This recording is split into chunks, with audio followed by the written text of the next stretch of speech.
For those of you that remember, especially you millennials of the 90s and the 80s as well, Mario, Luigi, Princess Toadstool, Toad, Yoshisaurus, Wario, Donkey Kong, and Bowser. Maybe not necessarily in that order, might have mixed up there between Donkey Kong and Wario.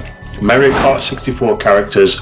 Who was your favourite character to play as? I'm going to tell you mine.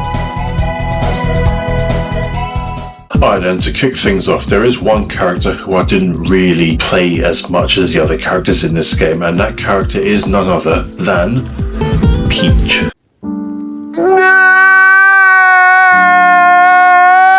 You know, just the lady demographic wasn't really working for me. But as a sexy woman myself, I felt a little bit guilty about it. Or did I? Oh, I don't think so. Playing Mario Kart 64 after all these years, so many of us growing up in the 90s and whatnot, I mean, the very first character I believe I played as while playing this game was obviously Super Mario. Obviously, he was like the main choice. He's on the front of the cover. I played Mario games like the games on the NES, like Super Mario 3 and Super Mario World on the SNES and whatnot. So he was obviously going to be one of my characters who I always like to play as first. So get a real good feel of the game and whatnot, to be like a hero, so to speak. But that's one of the things I love about this game, is the fact that it has a roster of 8 characters instead of having like 6 or 4 or something. So feel like an even Steven, considering the fact there was 4 controller ports for the N64 built in, so you can play multiplayer. I'm not going to beat around the bush any longer, so my favourite character in this game was in fact Wario. Or Wario, as some of you call him, of course. There was something about Wario that I liked, and it was specifically that his evil laugh. He was such an evil character. Every time he got a red shell, green shell, or any item on you, that evil laugh, that was what drew me into him. Obviously, my favourite colour is purple, so he has a purple cart as well. Not to mention he's dressed in yellow.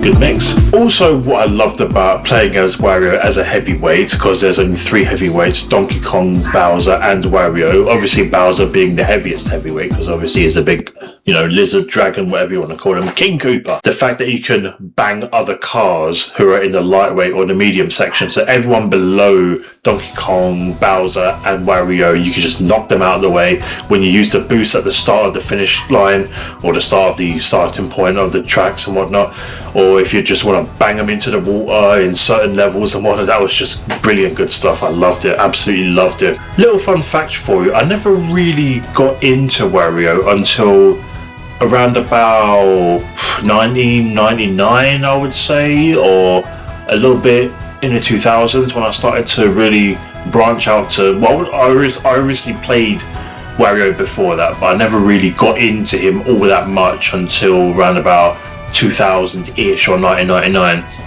because although I loved playing Mario Kart 64, it's not the greatest N64 racing game. That title pretty much goes to another N64 racing title. Because Wario felt like an evil character, I wasn't really into being that sort of character, playing as those sort of characters. Like, for example, for those of you that have played Knights of the Old Republic, it's basically the greatest Star Wars games I've ever played ever in my life, you can actually choose to be good or evil in that game, and your choices reflect on how the game's going to progress forward in the story. Playing as evil characters or bad characters or evil interpretation of characters is not something that I really felt comfortable doing growing up. I mean, obviously you didn't really have much of them, because it's mainly like in games like, oh, here's good guy, sword, go and kill, slay dragon, stuff like that. You would mainly like the good guys, like Super Mario, as he's interpreted, like being a good guy trying to save Peach all the time and whatnot, even though she needs to buff up her security because she's always getting kidnapped. So it was around that sort of, when I got a little bit older, around that sort of age where I thought, okay, let's expand my horizons a bit, because I was still playing Mario Kart 64, even though like we're getting close to the new millennium and whatnot, and the PS2 was just around the corner. But let's just say that I really enjoyed expanding my horizons into other characters. I mean, I obviously played as Bowser in Donkey Kong, which Donkey Kong with his weird language in this game and whatnot, couldn't understand a word he was saying. Hey, that's racist. Wait. Let's just say that I really enjoyed my time cementing my feelings into my favourite character in Mario Kart 64. I mean, we all have one and whatnot. At this particular point, I would like to know, who was your favourite character in Mario Kart 64? Was it Mario, Luigi? Peach? Was it Yoshi? I bet it was Yoshi. Many of you may prefer Toad. Do you prefer Donkey Kong? Maybe Bowser? Some of you may even prefer Wario. Let me know in the comment section below, and take care. May retro gaming live on.